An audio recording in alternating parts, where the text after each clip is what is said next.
ఈరోజు మా సోదరుడు బడేటి కోట రామారావు గారు 6వ వర్ధంతి సందర్భంగా మరి పార్టీ ఆఫీస్లో పార్టీ నాయకుల మధ్యన అలాగే ఏదైతే మార్కెట్ యార్డ్ చైర్మన్ ఉడా చైర్మన్ గారు యాప్కాప్ చైర్మన్ గారు అందరి సమక్షంలో మరి ఆయనకి ఘన నివాళులు అర్పించడం జరిగింది.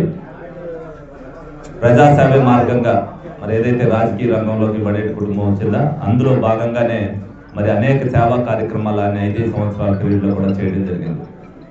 మరి ప్రజల మనసులు గెలిచిన నాయకుడు కాబట్టి ఎప్పుడు కూడా ప్రజల్లో ఉండిపోతాడు. అదేవిధంగా మరి డే 1 నుంచి కూడా ఆయన తదనంతరం నేను ఏదైతే రాజకీయ రంగ ప్రవేశం చేశానో అందరికీ కూడా ప్రజాసేవ మార్గంగా మరి ప్రజలందరి దగ్గర కూడా తిరుగుతూ నాకు చేతనంత సాయం చేస్తూ నేను కూడా ఒక ఉత్తేజపరుస్తూ ఎవరైతే సమాజంలో ఆర్థికంగా నిలదొక్కున్నారో వాళ్ళ చేత కూడా అందరికీ కూడా ఆర్థికంగా చేయూతని అందించండి మీరు అందరూ అని చెప్పి అడిగినప్పుడు మరి దాతలు కూడా సహకరిస్తున్నందుకు వారికి కూడా ధన్యవాదాలు తెలుపుతున్నాను. ఈ సందర్భంగా మరి ఏదైతే బుట్టె వెంకట్రావు గారు ఆర్నేపల్లి అప్పారావు ఇద్దరు కూడా కార్పొరేటర్లుగా వాళ్ళ సతీమణులు నిలబెట్టి గెలిపించారు. ఆ రోజుల్లో పోలంత ఖర్చు పెట్టారు వాళ్ళు. కానీ ఇవాళ వాళ్ళు ఆర్థికంగా చాలా ఇబ్బందుల్లో ఉన్నారు. ఆ విషయం నా నోటీస్కి వచ్చి డెఫినెట్గా వాళ్ళిద్దరిని కూడా ఆదుకోవాలనే ఉద్దేశంతో మా ఆఫీస్ తరఫున ఇద్దరికి కూడా చెరుకు 50,000 రూపాయలు ఇవ్వడం జరిగింది. అలాగే సేవ చేయడంలో అనేక మార్గాలు ఉంటాయి. రాన్తోటి ఏదో మనం 1000 రూపాయలు 2,000 రూపాయలు ఇచ్చేస్తే దాంతో ఇది అవుతాం. ఎవరైతే ఆఫీస్కి వచ్చి వాళ్ళు మేము మందులు కొనుక్కోవడానికి ఇబ్బందిగా ఉంది, అలాగే మేము క్యాన్సర్తో బాధపడుతున్నాం, మాకు పెన్షన్ వచ్చినా సరిపోవట్లేదని చెప్పి వచ్చినప్పుడు వాళ్ళ పేరు రాసుకోవటం, ఎవరైతే డివిజన్లో ఉన్నారో వాళ్ళ ద్వారా వాళ్ళని ఎంక్వైరీ చేయటం, నిజంగా వాళ్ళ ఆర్థిక పరిస్థితి బాగోకపోతే వాళ్ళకి చేయూతను ఇవ్వాలి అనేది రాసుకుని వాళ్ళ నెంబర్ని టిక్ పెట్టుకోవడం, అలాగే దాతల సహకారంతో ఏదైతే ఆర్థికంగా వాళ్ళ కాళ్ళ మీద వాళ్ళు నిలబడాలనే ఉద్దేశంతో వాళ్ళు వ్యాపారం చేసుకుంటూ మరి అద్దెకి తోపుడు బళ్ళు అద్దెకి బట్టలు అవన్నీ తీసుకునే వాళ్ళకి కూడా ఇవ్వాలనే ఉద్దేశంతో కొంతమంది దాతలు ఎవరైతే ఆఫీస్కి వచ్చి మేము ఏదో ఒక సాయం చేస్తూ ఉన్నప్పుడు మీరు దీనికి సాయం చేయండి అని చెప్పి అడగడం.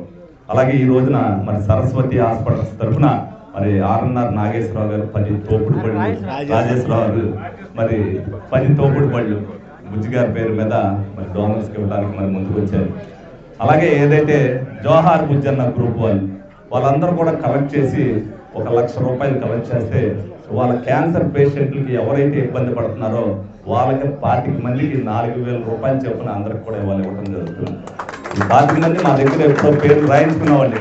అందులో ఎవరైతే ఇబ్బంది పడుతున్నారో వాళ్ళకి ఫోన్ చేసి మీరు ఇదివరకు ఎక్కడ చూసుండ్రో డెఫినెట్గా ఆ మానిటరింగ్ చేస్తూ మేమే నెంబర్ రాసుకుంటాం, మేము పలానా రోజున రమ్మంటాం. అలాగే ఈ తోపుడు బళ్ళకి వచ్చిన వాళ్ళు కూడా వాళ్ళు ఎక్కడైతే పని చేయాలి చేసుకుని బండి పెట్టుకుంటున్నారు అద్దె బండి, వాళ్ళ దగ్గరికి వెళ్ళి మా టీము వాళ్ళ వీడియో తీస్తారు. వాళ్ళు నిజంగా ఆ బండి వ్యాపారం చేస్తున్నారు లేదనేది ఒక వారం రోజులు చూస్తారు. వారం రోజులు చూసిన తర్వాత వాళ్ళు నిజంగా చేస్తున్నారు అంటే అది జెన్యూన్ అని రాస్తారు. అది రాసుకుని నెలకి ఏదైతే 5 తోపుడు బళ్ళు చొప్పున ప్రతి ఒక్కరు ఇస్తున్నామో ఈ రోజున బుజ్జి గారు వద్దని తరపున ఇక్కడ 10 బళ్ళు ఇస్తున్నాం, మళ్ళీ సాయంత్రం కూడా ఇంకో 10 బళ్ళు ఇవ్వడం జరుగుతుంది.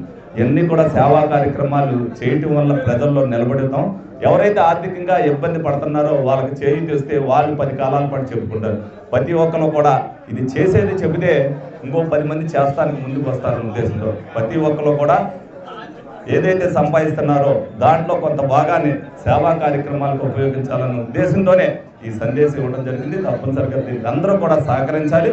ఏదైతే చంద్రబాబు నాయుడు గారు P4 విధానం అనేది ఏదైతే పెట్టారో అది ఇందులోనే భాగం. ఇదే చదువుకునే పిల్లలకు కానీ ఏదైతే ఇబ్బంది పడుతున్న వాళ్ళకి కానీ ఆర్థికంగా చేయూత ఇవ్వడమే P4 లక్ష్యం.